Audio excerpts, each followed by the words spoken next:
Nawashukuru sana pia wana Ruangwa kwa kuniunga mkono na kunipatia ushirikiano katika kipindi chote nilipokuwa nikitekeleza majukumu ya Waziri Mkuu wa Jamhuri ya Muungano wa Tanzania. Taarifa ni kwamba Waziri Mkuu wa Jamhuri ya Muungano wa Tanzania Kassim Majaliwa ametangaza rasmi kustaafu kugombea tena ubunge wa jimbo la Ruangwa mkoani Lindi baada ya kuliongoza kwa takriban miaka 15 mfululizo tangu mwaka 2015.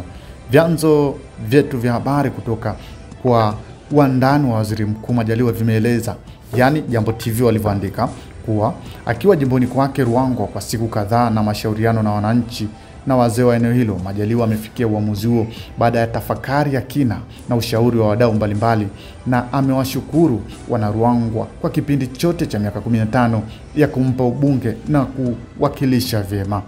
Hatua hiyo imekuja siku chache tu baada ya Majaliwa kutangaza bungeni Juni 26 mwaka 2025 kuwa anapanga kugombea tena ubunge wa jimbo hilo, akisisitiza kuwa anaendelea kuhitaji ridhaa ya wananchi. Hata hivyo, kauli hiyo sasa inaonekana kubadilika rasmi.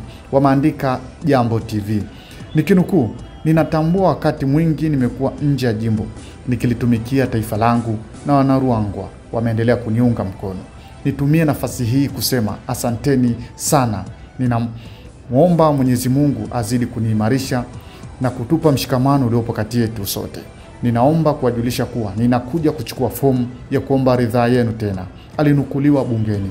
Uamuzi wa Majaliwa umepokelewa kwa hisia tofauti, huku baadhi ya wachambuzi wa siasa wakiutaja kuwa ni uamuzi wa busara na wakiungwana, hasa baada ya kumaliza kipindi chake cha miaka 10 cha waziri mkuu tangu alipoteuliwa mwaka 2015.